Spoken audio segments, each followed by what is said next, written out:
அரபு கண்ட்ரீஸ் நாங்கள் எப்பயுமே டிஃபெண்ட் பண்ணி கொண்டிருக்க மாட்டோம் என்கிற ஒரு நிலையை எடுத்திருக்கிறாங்க. அதற்காக அவங்க ஈரானோட பெரிய அளவில் சண்டை பிடிக்க முடியுமா என்கிற கேள்விகளும் இருக்கிறது.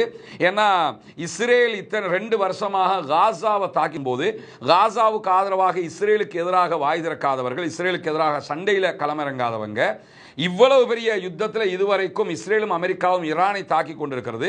ஈரானுக்கு எதிராக தாக்குதல் நடத்துவது குற்றம், நீங்க தாக்குதலை நிறுத்தணும் என்று சொல்லி அந்த தாக்குதலை கண்டிக்காதவர்கள், இஸ்ரேலை கண்டிக்காதவர்கள் இப்பொழுது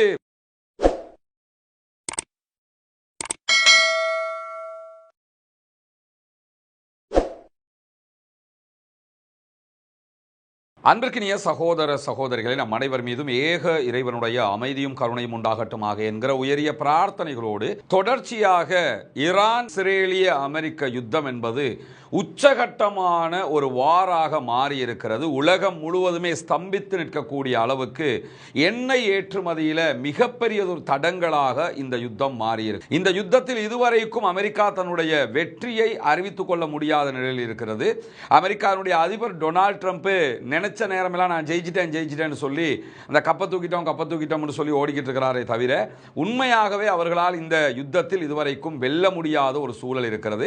ஈரானுடைய பல முக்கியமான தலைவர்கள் கொல்லப்பட்டாலும் ஈரானுடைய ஆட்சி பீடம் என்பதும் ஈரானுடைய அரசியல் கட்டமைப்பையும் அவர்களால் கீழே வீழ்த்த முடியாத ஒரு சூழல் இருக்கிறது. அது அப்படியே ஸ்டேபிளாக இருக்கக்கூடிய நிலையில தான் இன்னும் அந்த யுத்தம் தொடர்ந்து வருகிறது. இதற்கிடையில் அமெரிக்காவுக்கு இதுவரைக்கும் இந்த யுத்தத்திலே 11 பில்லியன் அமெரிக்க டாலர்கள் செலவாகி இருக்கிறது என்றும் கிட்டத்தட்ட 200 பில்லியன் அமெரிக்க டாலர்கள் இதிலே செலவு ஏற்படக்கூடும் என்றும் அமெரிக்கா அறிவித்திருக்கிறது.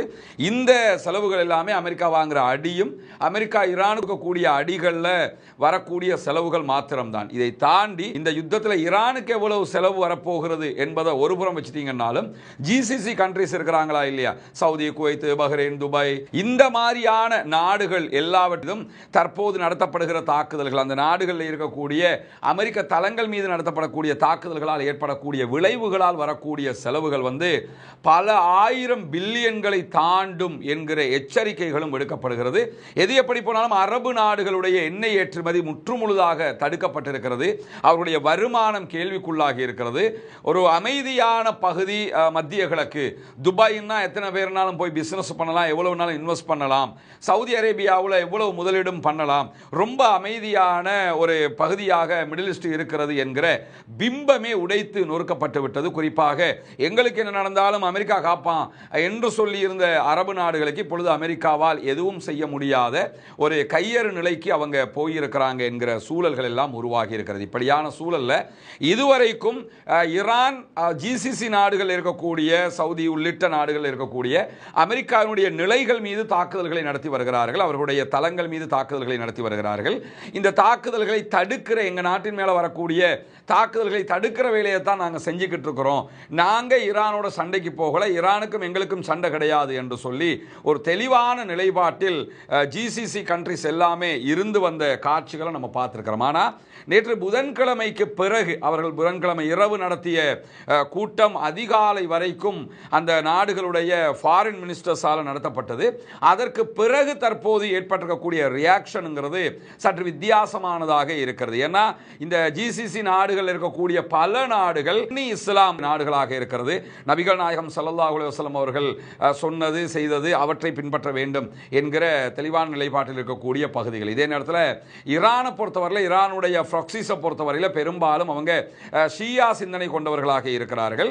இந்த 2 பிளவுகள் என்பது இத்தனை ஆண்டு காலமாக அரசியல் ரீதியாக மேற்கு நாடுகளால் பயன்படுத்தப்பட்ட ஒரு முக்கியமான பிளவு. ஏன்னா இதை வச்சு தான் ஈராக்குக்குள்ள பிளவை உண்டாக்கினா, மற்ற நாடுகளில் பிளவை உண்டாக்குவான்.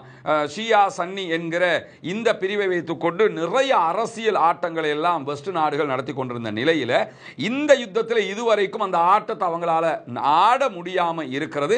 ஆனால் பெரும்பாலும் அந்த நிலை தோற்றுவிக்கப்பட்டு விடுமோ என்கிற ஒரு அச்சம் தற்போது ஏற்பட்டிருக்கிறது. ஏன்னா அரபு கண்ட்ரீஸ் நாங்கள் எப்பயுமே டிஃபெண்ட் பண்ணி கொண்டிருக்க மாட்டோம் என்கிற ஒரு நிலையை எடுத்திருக்கிறாங்க.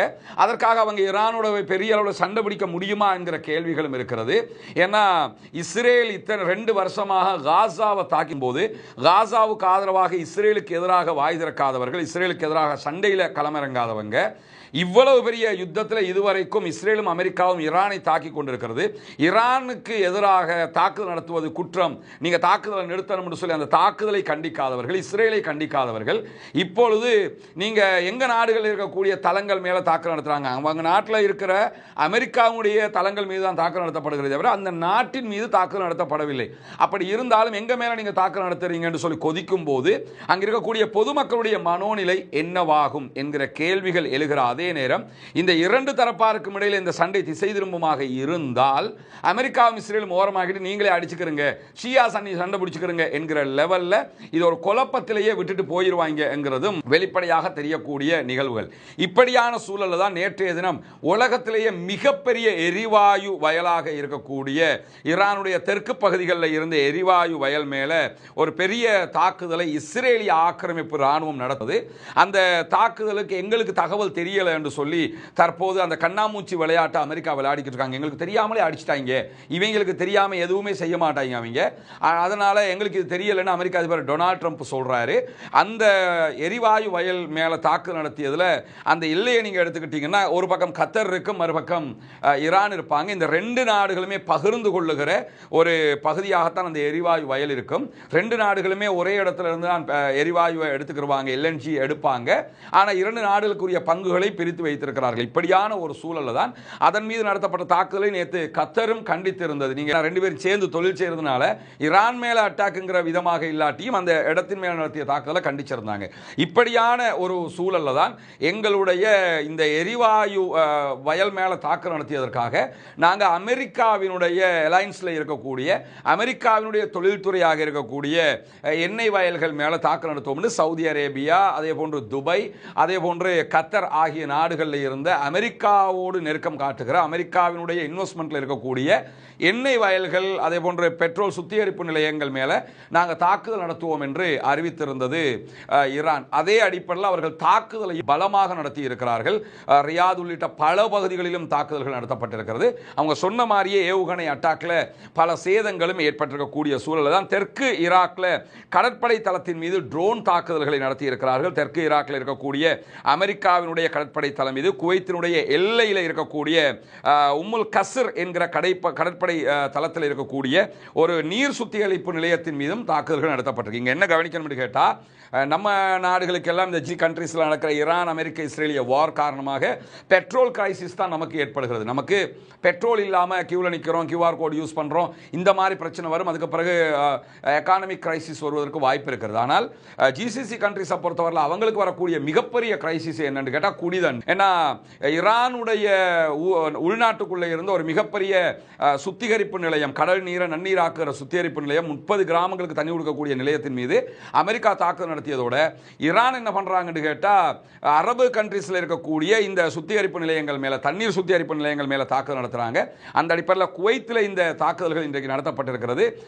நமக்கு தெரியும் அரபு நாடுகள்ல சில நாடுகள்ல பெட்ரோலை விட தண்ணீர் தான் விலை அதிகம். ஏன்னா அங்க தண்ணீர் தான் ரொம்ப முக்கியமானது. இப்படி ஒரு சூழல் ஏற்பட்டால் அரபு நாடுகள் தண்ணீர் இல்லாமல் தவிக்கக்கூடிய ஒரு நிலை ஏற்பட்டுவிடும் என்பதை கவனிக்கிறார். அதே நேரம் தெற்கு லெபனானில் இஸ்ரேலிய ஆக்கிரமிப்பு ராணுவத்தினர் உள்ளே நுழைவதற்கு தாய்பே நகரத்திலிருந்து பைதர் அல் ஃபுகானி நகரத்து மேல உள்ள நுழையிறதுக்கு ட்ரை பண்ண நேரத்தில் அவங்க மேல நாங்கள் தாக்குதல்கள் நடத்தி இருக்கிறோம் என்று அறிவிக்கக்கூடிய ஹிஸ்புல்லா படைப்பிரிவினர் மேலதிகமாக என்ன சொல்றாங்கன்னு கேட்டா 6 இஸ்ரேலிய மெர்காவா டேங்குகளையும் நாங்கள் அளித்திருக்கிறோம் என்கிற செய்திகளை இன்றைக்கு சொல்லியிருக்கிறார்கள். அல் ஜசீரா இதை வெளியிட்டிருப்பதை நம்ம பார்க்க முடியும். அதை தாண்டி நேற்றைய தினம் ஈரான் நடத்திய தாக்குதல்களில் கத்தரில் இருக்கக்கூடிய ராஸ் லஃபான் பெட்ரோலிய வளாகம் தீப்பற்றி எரியக்கூடிய காட்சிகளை அல் ஜசீரா வெளியிட்டுக் கொண்டிருக்கிறது. கடுமையான சேதம் அவர்களுக்கு ஏற்பட்டிருக்கிறது. அது மட்டுமல்லாமல் கத்தருக்கு அருகாமையில் இருந்த ஒரு கப்பல் மேல தாக்குதல்கள் நடத்தப்பட்டிருக்கிறது. அதுவும் இந்த ராஸ் லஃபான் பகுதிகளில் இருக்கக்கூடிய அந்த பெட்ரோலிய ஏற்றுமதி இறக்குமதி கப்பலாக இருக்கிறது. அதன் மேல தாக்குதல் நடத்தப்பட்டிருக்க அந்த கப்பல் பற்றி எரிகிற செய்திகள் வெளியாகி இருக்கிறது. அதே நேரத்தில் ஐக்கிய அரபு அமீரகத்தினுடைய கடல் பரப்பிலிருந்து 11 கடல் மைல் தொலைவில், சுமார் 20 கிலோமீட்டர் தொலைவில் தான் இந்த கப்பல் மேலையும் தாக்குதல்கள் நடத்தப்பட்டிருக்கிறது. இப்படியான செய்திகள் எல்லாம் வெளியாகி இருக்கக்கூடிய சூழல் தான் நேற்றைய தினம் புதன்கிழமை இரவு ஒரு முக்கியமான கூட்டத்தை ஜிசிசி நாடுகளுடைய ஃபாரின் மினிஸ்டர்ஸ் இணைந்து நடத்தி கொண்டிருந்தார்கள். அந்த கூட்டம் நடந்துகிட்டு இருக்கும் போது தான் இந்த தாக்குதல்களை ஈரான் நடத்தியது. அந்த கூட்டமே ஈரானை கண்டிக்கிறதுக்கான கூட்டம் நடந்துகிட்டு இருக்கும் போது தான் இந்த தாக்குதல்களையே நடத்தி கொண்டிருந்தது ஈரான். இந்த கூட்டத்திற்கு பிறகு பத்திரிகையாளர்களை சந்தித்த சவுதி அரேபியாவினுடைய வெளியுறவு அமைச்சர் இளவரசர் ஃபைசல் பின் ஃபர்ஹான் ஊடகங்களுக்கு எனக்கு பேசுகிற நேரத்தில் ஈரான் தன்னுடைய போங்கை மறுபரிசீலனை செய்ய வேண்டும், இந்த தாக்குதல்கள் உடனடியாக நிறுத்தப்பட வேண்டும், இல்லை என்று சொன்னால் நாங்கள் அவங்களுக்கு எதிராக மறுபரிசீலனை செய்ய வேண்டியிருக்கும். ஏன்னா எங்களுக்கு மத்தியில் அரசியல் தெரிவு மட்டுமல்ல, அரசியல் சாராத விவகாரங்களும் பரிசீலனையில் இருக்கிறது அப்படின்னு சொல்லி ரொம்ப ஒரு கடுமையான எச்சரிக்கை விடுத்தார். நாங்கள் ராஜதந்திர ரீதியில் மட்டும் பேசிக்கிட்டு இருக்க மாட்டோம், ராணுவ ரீதியாகவும் முடிவெடுக்க வேண்டி வரும். அப்படின்னு என்ன அர்த்தம்னா, சவுதி அரேபியா உள்ளிட்ட நாடுகள் ஈரானோட ஒரு நேரடி யுத்தத்திற்கு போக வேண்டிய நிலை ஏற்படும் என்பதை அவருடைய தெளிவான, நாங்கள் யுத்தம் பண்ணுவோங்கிற வாசகத்தில் சொல்லாமல் அரசியல் ராஜதந்திரம் அற்ற அடுத்த வழியை தேர்வு செய்வோம். ரெண்டு வழி தான் இருக்கு, ஒன்று அரசியல் ராஜதந்திரம், இல்லை என்று சொன்னால் ராணுவ வழியை தேர்வு செய்வோம் என்பதை நேற்று சொன்னது மட்டுமல்லாமல் எங்க மேல இந்த யுத்தத்தை அவங்க திணிக்க வரக்கூடாது அப்படிங்கிறாங்க.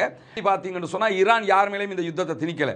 ஈரான் அட்டாக்கு உள்ளாகுது, ஈரான் அமெரிக்காவுக்கு போய் அட்டாக் பண்ண முடியாது, அமெரிக்காவுடைய தளங்கள் மேலே தான் அட்டாக் பண்ண முடியும், அந்த அடிப்படையில் தான் அட்டாக் பண்ணுறாங்கிறது ஈரானுடைய வாதமாக இருக்கிறது. இப்படி ரெண்டு தரப்பு வாதங்கள் இருக்கக்கூடிய நிலையில தான் இந்த கண்டனத்தை அவர்கள் வெளியிட்டிருக்கிறார்கள். நாங்கள் இதுவரைக்கும் தற்காப்பு வேலையை தான் பண்ணிக்கிட்டு இருக்கிறோம், ஆனால் நாங்களே உங்களை அரசியலை தாண்டிய முடிவுகளை எடுப்பதற்கு வாய்ப்பு இருக்கிறது என்கிற செய்திகள் எல்லாம் சொன்ன காட்சியை பார்க்கிறோம். இங்கே நமக்கு இருக்கக்கூடிய ஒரு கில்ட்டியே என்னன்னு கேட்டால், இதுவரைக்கும் இஸ்ரேலும் அமெரிக்காவும் ஈரானை தாக்குவது பிழை, நீங்க யுத்தத்தை நிறுத்தணும்னு பகிரங்கமாக அவங்க கண்டிக்கல.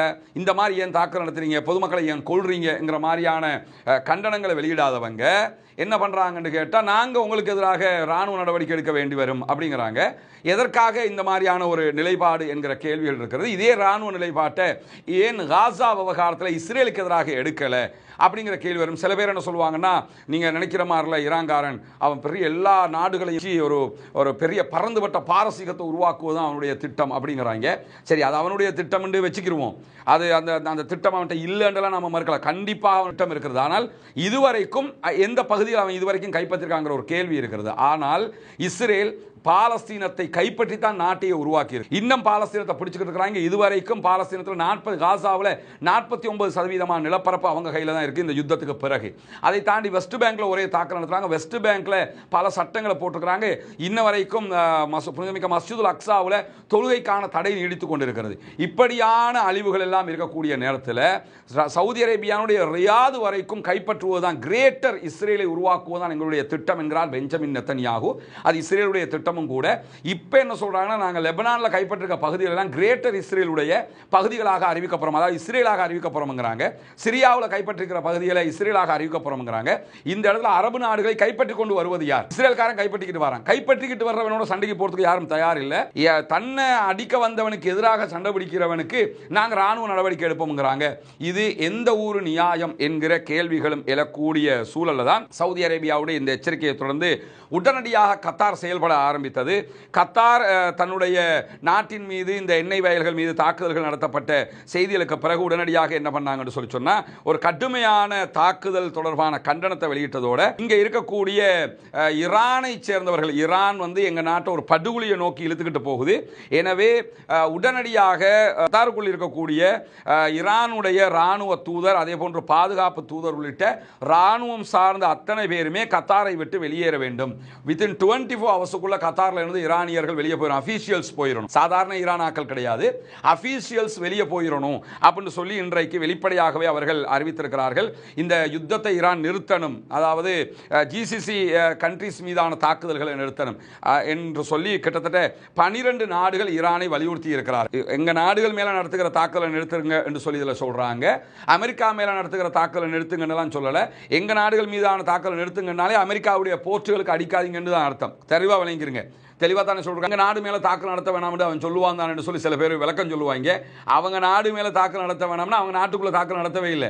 அமெரிக்காவினுடைய நிலைகள் மீது அமெரிக்காவுடைய பெட்ரோல் சம்பந்தப்பட்ட இடங்களுக்கு நடத்தப்படுது, அமெரிக்காவுடைய தளங்கள் நடத்தப்படுகிறது. இவங்களோட அறிவிப்புல இருந்து என்ன அர்த்தம் கேட்டால், அமெரிக்கா மேல அடிக்காதங்கிறத சொல்றாங்க. அமெரிக்கா மேல அடிக்காதுன்னா அமெரிக்கா மேல அடிக்காதுன்னு சொல்லணும். அதை விட்டு போட்டு எங்க நாட்டில் இருக்கக்கூடிய தளங்கள் மேல அடிக்காதீங்கன்னா அந்த தளங்கள் யாருக்கு சொந்தம்? உங்களுக்கு சொந்தமே இல்லை, அந்த தளங்கள் அமெரிக்காவுக்கு சொந்தம். எனவே அமெரிக்காவுடைய நிலைகள் மேல தான் இந்த தாக்குதல்கள் நடத்தப்படுகிறது. அதை தங்கள் மீது நடத்தப்படுகிற தாக்குதலாக இவர்கள் கண்டித்துக் கொண்டிருக்கிறார்கள். இஸ்ரேலை கண்டிக்கவில்லை, அமெரிக்காவை கண்டிக்கவில்லை. இந்த யுத்தத்தை நிறுத்த முடியலை இவங்களால. பேசி யுத்தத்தை நிறுத்துங்கன்னு ஒரு முடிவுக்கு வரலாம். அந்த முடிவுக்கு வராம இந்த வேலைகளை செய்யறாங்கிறது இன்றைக்கு வெளியாக இருக்கக்கூடிய செய்திகளை பார்க்கலாம். கத்தர், அசர்பைஜான், பஹ்ரைன், எகிப்து, Jordan, Kuwait, Lebanon, Pakistan, Saudi Arabia, Syria, துருக்கி, ஐக்கிய அரபு அமீரகம் ஆகிய நாடுகள் இந்த கண்டனத்தை உடனடியாக இந்த தாக்குதல்கள் நிறுத்தப்பட வேண்டும் என்கிற கோரிக்கைகளோடு கண்டனத்தை விடுத்திருக்கிறது மட்டுமல்லாம ஹொர்முஸை திறக்கணும், பாபல் மந்தபை மூடிடக்கூடாது, அந்த யமனுடைய எல்லையில் ரெட் சீயை மூடிடக்கூடாது, அதே மாதிரி ஹொர்முஸையும் தொடங்க அப்படின்னு சொல்லி கேட்டிருக்கிறாங்க. அது மட்டுமல்லாம லெபனான் மீதான இஸ்ரேலிய தாக்குதலை கண்டித்திருக்கிறார். ஈரான் மீதான இஸ்ரேலிய தாக்குதல் கண்டிக்கப்படவில்லை. ஆனால் லெபனான் மீதான இஸ்ரேலிய தாக்குதல் கண்டிக்கப்பட்டிருக்கு. முதல்ல இந்த கண்டனமே ஒண்ணுக்கு உதவாது, சுருக்கி குப்பல போட வேண்டிய கண்டனம் இது. இவன் கணக்கெடுக்க போறதும் கிடையாது. ஆனா லெபனான் மீதான தாக்குதலை கண்டிக்கக்கூடியவர்கள் ஏன் ஈரான் கண்டனத்தை வெளியிடவில்லை? எனக்கு இருக்கக்கூடிய பெரிய கேள்வி என்ன, இந்த சோசியல் மீடியாவில் சில பேர் நாக்கில் பல்லப்படாம பேசுகிற பேச்சுக்கள் அதெல்லாம் நம்ம பார்த்துக்கிட்டு இருக்கிறோம்.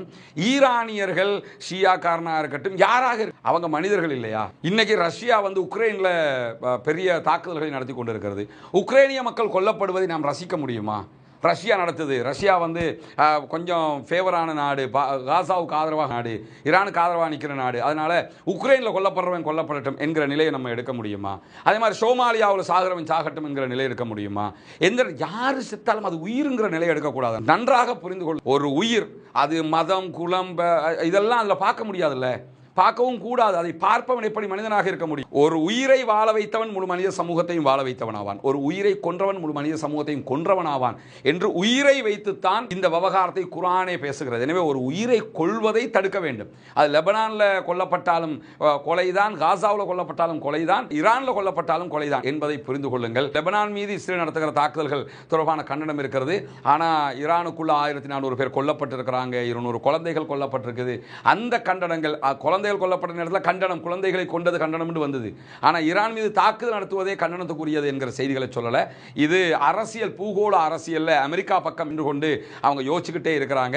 இது அவர்களுக்கு எவ்வளவு பெரிய பின்னடைவை உண்டாக்க போகிறது இன் ஃபியூச்சர்ல என்கிற கேள்விகள் எல்லாம் இருக்கிறது. பொறுத்திருந்து பார்ப்போம் என்னவெல்லாம் நடக்கிறது என்பதை. தொடர்ந்து இணைந்திருங்கள். அப்பாவிகளுக்காக குரல் எழுப்புவோம், அப்பாவிகளுக்காக பிரார்த்தனை செய்யுங்கள். எந்த அப்பாவிகளும் எந்த இடத்திலும் கொல்லப்படக்கூடாது.